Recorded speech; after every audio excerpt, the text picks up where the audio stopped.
इन लोगों के दिलों में बिल्कुल भी रहम की कोई गुंजाइश नहीं है। ये बेरहम है बिल्कुल ही।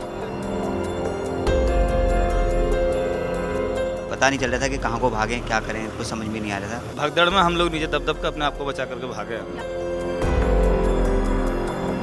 ऐसे मार रहे थे कि समझ लो ये भेड़ बकरियों को मारते हैं ना।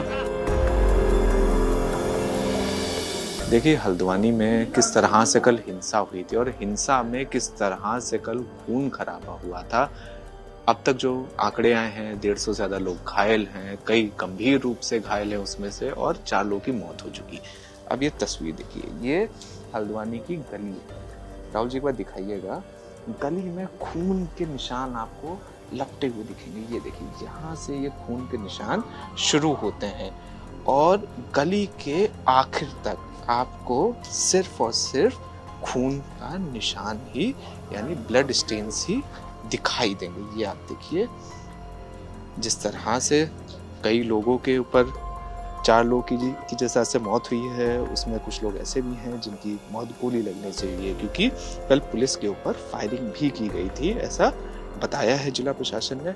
और उसके पहले सबसे पहला सबूत आपको हम लोग जी न्यूज़ पर यहाँ पर दिखा रहे हैं। ये आप देखिए।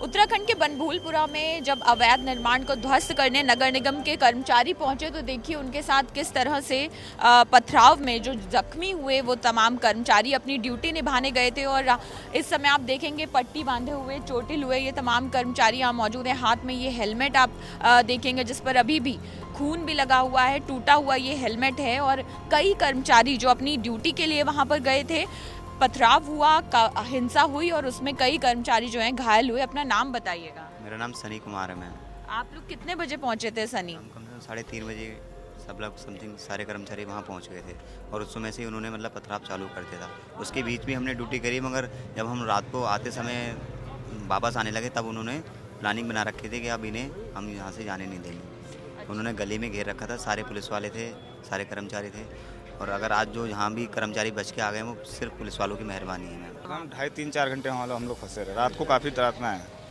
जी, वहाँ लाइट भगा दी थी, बिल्कुल अंधेरा कर दिया था। कहाँ भागे, कैसे भागे, कुछ समझ नहीं पा रहे थे हम लोग।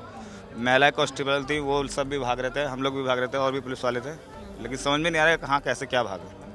आप अपना नाम बताइए। मोनू कुमार। कितने बजे आप जब जैसा आपके साथी सब पहुंचे थे वैसे ही आप भी पहुंच गए थे उसी समय? जी, हम 3:30 बजे के लगभग पहुँचे थे और उन्होंने तभी से ही हम लोगों को घेरना स्टार्ट कर दिया था। और जिस टाइम हम यहाँ से जा रहे थे तभी वो लोग बोल रहे थे हमसे कि तुम जा तो रहो लेकिन बच के नहीं आ पाओगे वहाँ से। मतलब जब टीम पहुंची, आप लोग की कितनी लोग की टीम थी? हम करीबन निगम के 150-200 करीब आदमी थे हम लोग, और सभी के ही चोट लगी है। हमारे किसी के गुम चोट लगी है, किसी के खुली चोट लगी है। और इन लोगों के दिलों में बिल्कुल भी रहम की कोई गुंजाइश नहीं है। ये बेरहम है बिल्कुल ही। ऐसे मार रहे थे कि समझ लो ये भेड़ बकरियों को मारते हैं ना। हमें पता है कि हम कैसे बच के आए वहाँ से। अगर पुलिस वालों को देखोगे आप, लेडी से पुलिस बिल्कुल फटी पड़ी हैं, पुलिस वाले फटे पड़े हैं। हमें पता है कि हम कैसे बच के आए हैं वहाँ से। हमारे अधिकारी लोगों को मारा है वहाँ पे।